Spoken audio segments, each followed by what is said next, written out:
तो चलिए दोस्तों, एक बार फिर मैं आप लोगों के साथ जुड़ गया हूं राजस्थान के पॉलिटिकल क्राइसिस को लेकर के बड़ी खबरों के साथ। हाईकोर्ट से जो बड़ी खबर आ रही वो ये है कि सुनवाई आज भी पूरी नहीं हो पाई है। कल सुबह 10:30 बजे तक सुनवाई को टाल दिया गया है क्योंकि बहस पूरी नहीं हो पाई थी। वैसे तो बहुत सारे मामले पर हाईकोर्ट 5 से 10 मिनट का टाइम लेता है, लेकिन मामला पॉलिटिकल है और शायद दोनों तरफ से प्रेशर भी है, जिसकी वजह से आज तीसरा दिन था कोर्ट में सुनवाई होते होते और अभी तक एक मामले पर सुनवाई पूरी नहीं हो पाई है। और आज भी बहस पूरी ना होने की वजह से कल सुबह 10:30 बजे तक जो है सुनवाई टाल दी गई है। अब सुबह 10:30 बजे इसका अब बहस होगी, उसके बाद जजमेंट आता है नहीं आता है उसकी बाद में बात हम करेंगे और आपको जानकारी देंगे। लेकिन राजस्थान के सियासी संकट से पहले भारतीय जनता पार्टी को एक बहुत बड़ा झटका लगा है, यह खबर हम आपको दे देते हैं। दरअसल हुआ कुछ ऐसा है, सीबीआई, आप सभी जानते हैं सीबीआई एक ऐसा ऑर्गेनाइजेशन है या कोई फिर एक ऐसी संस्था है जो हमारे देश के बहुत सारे मामलों की जांच करती है, और उसी सीबीआई को राजस्थान सरकार ने बड़ा झटका दिया है। और हमेशा यह आरोप लगता रहा है कि सीबीआई, ईडी और जो है इनकम टैक्स वगैरह जितनी भी ये संस्थाएं हैं सारी की सारी बीजेपी के कहने पर काम करती हैं, बीजेपी के अंडर में है। इस वजह से जो बीजेपी कहती है उसी तरह से काम करती हैं। ये विपक्षी पार्टियां लगातार आरोप लगाती रही हैं। लेकिन खबर ये आ रही है कि राजस्थान की सरकार ने, वहां के गृह मंत्रालय ने अब यह आदेश जारी कर दिया है कि अगर राजस्थान में सीबीआई आना भी चाहती है तो उसको बिना राज्य सरकार की परमिशन के अंदर एंट्री नहीं मिलेगी। यानी कि बिना कोई राज्य सरकार की परमिशन के किसी भी केस की वो देखभाल नहीं कर पाएगी, इंक्वायरी नहीं कर पाएगी। यह फैसला अभी कुछ देर पहले ही लिया गया है। तो यह कहीं ना कहीं भारतीय जनता पार्टी को बड़ा झटका लगा है, क्योंकि भारतीय जनता पार्टी लगातार सीबीआई जांच की मांग कर रही थी। जो हॉर्स ट्रेडिंग का एक वीडियो टेप सामने आया था, यानी ऑडियो टेप सामने आया था, उसमें बीजेपी के नेता शामिल थे, जिसके तहत बीजेपी ने सीबीआई जांच की मांग उठाई और कांग्रेस पार्टी ने कहा कि बीजेपी जो है इसके अंडर में सीबीआई काम करती है, इस वजह से सीबीआई से जांच कराने का कोई मतलब ही नहीं बनता है। तो इसी मामले पर शायद जो है राजस्थान की सरकार ने संज्ञान लेते हुए अब जो है सीबीआई की जांच से रोक लगा दी है और उन्होंने कहा है कि बिना परमिशन के आप राजस्थान के अंदर जांच नहीं कर सकते। तो ये जो पहली बड़ी खबर। अब हम आपको बताते हैं दूसरी बड़ी खबर, वो है पायलट को लेकर के। सचिन पायलट को एक और बड़ा झटका लगा है। क्या कुछ हुआ है हम आपको थोड़ा विस्तार से जानकारी देंगे, लेकिन उससे पहले अगर आपको भी लगता है कि जिस तरह की राजनीति राजस्थान में हो रही है ये हमारे देश के लोकतंत्र के लिए ठीक नहीं है और आप इस तरह की राजनीति का विरोध करते हैं, तो इस वीडियो को लाइक करके अपना विरोध जरूर दर्ज करें, क्योंकि यह हमारे देश के लोकतंत्र का मामला है, डेमोक्रेसी का मामला है।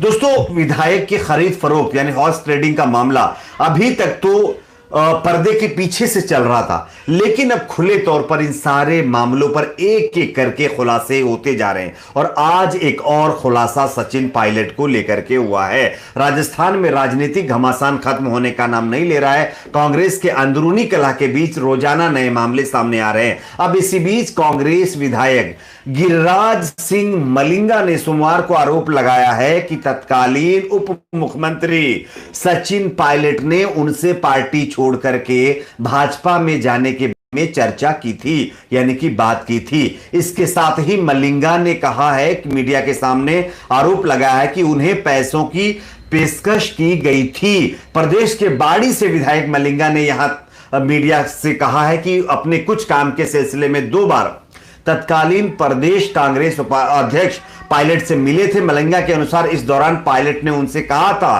कि भाजपा में चलना है, पार्टी छोड़नी है। मलिंगा के अनुसार इस दौरान पायलट ने पैसों की भी चर्चा की और कहा गया कि आप मुंह तो खोलो, जितना चाहोगे उतना पैसा आपको मिल जाएगा।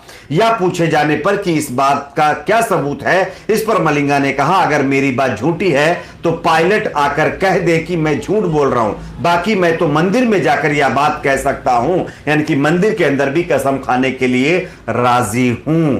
तो ये एक और बड़ा सचिन पायलट के ऊपर सनसनीखेज खुलासा हुआ है। मैं आपको दिखाना चाहता हूं, ये अभी अभी कुछ देर पहले का बयान है जो आप देख सकते हैं। ये जो है कांग्रेस पार्टी की तरफ से एक और विधायक ने आरोप लगाया, हालांकि वो कांग्रेस पार्टी में ही हैं, वो सचिन पायलट के साथ नहीं गए हैं, लेकिन ये बहुत बड़ा आरोप है। सचिन पायलट की तरफ से कहा गया कि आपको कांग्रेस छोड़कर के बीजेपी में चलना है और जितना पैसा चाहोगे उतना पैसा आपको मिलेगा। तो यही से साफ ये साबित होता है, खैर हम इस बात की पुष्टि नहीं करते कि ये खबर सच ही होगी, लेकिन आरोप जरूर लगा है, वो भी ऑन कैमरे पर यह बात कही गई है। तो इससे यह साफ पता चलता है कि जब देश में कोरोना चल रहा है, लोगों के पास खाने के लिए खाना नहीं है, लोगों के पास रहने के लिए घर नहीं है, ऐसी सिचुएशन में हॉर्स ट्रेडिंग हमारे देश में अब चरम पर है। और इसमें सबसे ज्यादा भूमिका किस पार्टी की है, शायद इसके बारे में मुझे बताने की जरूरत नहीं है, आप लोग बहुत अच्छी तरह से जानते हैं। अब बात कर लेते हैं एक और बड़ी खबर की। ये राजस्थान से जुड़ी हुई नहीं है, हालांकि आप सभी जानते हैं कि राजस्थान में फ्लोर टेस्ट को लेकर के भी लगातार कवायद तेज हो गई, और अगर फ्लोर टेस्ट होता भी है तो 109 से ज्यादा विधायकों का समर्थन अशोक गहलोत के पास है। यह दावा फिर से अशोक गहलोत ने किया है, और आज ही अभी बताया जा रहा है कि 9 बजे के बाद, जब मैं न्यूज पढ़ रहा हूं तब जो है वहां मीटिंग शुरू हो गई होगी। 9 बजे एक मीटिंग बुलाई गई थी कांग्रेस विधायक दल की, उसमें आगे की राजनीति और रणनीति के ऊपर चर्चा की जाएगी, ऐसी खबर आ रही है। खैर अब हट जाते हैं राजस्थान से, अब आ जाते हैं दूसरी खबरों के ऊपर। आप सभी जानते हैं कि देश में लगातार महंगाई का दौर जारी है, सब्जियों के रेट लगातार बढ़ते जा रहे हैं। इस बीच जनता के ऊपर एक और मार पड़ने वाली है। खबर के मुताबिक 20% तक ट्रक भाड़ा बढ़ सकता है, यानी कि ट्रांसपोर्ट में 20% की बढ़ोतरी हो सकती है। ये देख सकते हैं, अभी आर्टिकल छापा गया है, इसमें आप साफ साफ जो है न्यूज को पढ़ सकते हैं। ठीक, मैं आपको बताता हूं किन किन चीजों पर जो है ये रेट बढ़ रहा है और किस लिए बढ़ रहा है। डीजल के लगातार बढ़ते दाम ने ट्रांसपोर्ट को परेशान करना शुरू कर दिया। इस वजह से ट्रांसपोर्टरों ने के बीच माल ढुलाई भाड़ा बढ़ाने के मामले में सहमति बनने लगी है, दिखने लगी है। अगर ट्रांसपोर्टरों ने भाड़ा बढ़ाया तो महंगाई पर दबाव और भी बढ़ सकती है महंगाई। हाल के दिनों में फल, सब्जियां और राशन के कुछ आइटम माल ढुलाई की लागत बढ़ने से महंगे हो गए हैं, जिसकी वजह से लोगों के ऊपर डबल मार पड़ रही है। और फिर से एक बार ट्रांसपोर्ट में बताया जा रहा है कि बढ़ोतरी होगी, और अगर ट्रांसपोर्ट में बढ़ोतरी होती है तो जो हर एक चीज जो ट्रांसपोर्ट के जरिए, आजकल तो हर चीज ट्रांसपोर्ट से आती है, कोई गाड़ी से ही आती होगी, तो वो भी महंगी होगी। तो ये है आज हमारे देश के अच्छे दिन, और इसी का शायद हमारे देश की जनता को इंतजार था। इसलिए हमने ऐसी सरकार को चुना है जो 2014 से पहले तो छाती में तख्ते डाल करके महंगाई के बारे में हल्ला मचा रही थी कि महंगाई डाइन खाए जाए, लेकिन आज वो डाइन न जाने कौन से बिल में छुपी हुई है, उन नेताओं को दिखाई नहीं दे रही है। ठीक है, ये जो है दूसरी बड़ी खबर है, जनता के ऊपर एक और महंगाई की मार पड़ने जा रही है।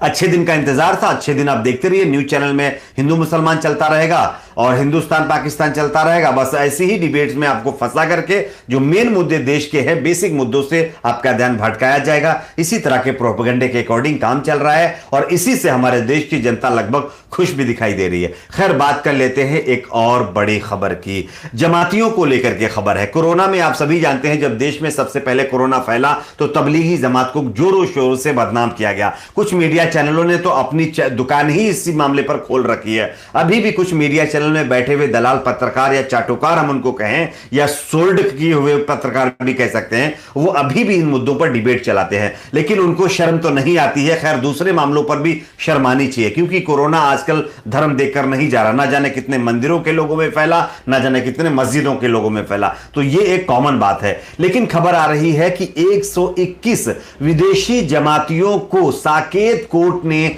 फिर से जमानत दे दी है, लेकिन 5,000 रुपए का जुर्माना और एक पूरा दिन खड़े रहने की सजा जमातियों को जरूर मिली है। निजामुद्दीन तबलीगी जमात मामले में बांग्लादेश और किर्गिस्तान के कुल 132 विदेशी जमातियों को प्ली बार्गेनिंग की पेशी के लिए कोर्ट में पेश किया गया था। कोर्ट में सुनवाई के दौरान 121 विदेशी जमातियों ने अपना अपराध स्वीकार किया। साकेत कोर्ट ने इस सभी पर 5,000 रुपए का जुर्माना लगाते हुए सभी को यानी कि बेल दे दी और सजा सिर्फ इतनी सुनाई कि वो पूरा दिन जो है वहां कोर्ट रूम में खड़े रहे और 5,000 रुपए का जुर्माना भरें। तो ये भी कहीं ना कहीं अच्छी खबर है, जिसमें किर्गिस्तान के 50 और 42 ने अपना अपराध बताया जा रहा है कि वो अब पहुंचे थे तो नहीं मानेंगे, तब भी उनको एक्सेप्ट करना पड़ेगा कि ऐसा हुआ था। तो ये सारे मामला, खैर 121 जो है जमातियों को फिर से जमानत मिल चुकी है। आप लोगों की इन सारी खबरों पर क्या राय है नीचे कमेंट बॉक्स में जरूर बताइए। जाते जाते एक रिक्वेस्ट करेंगे,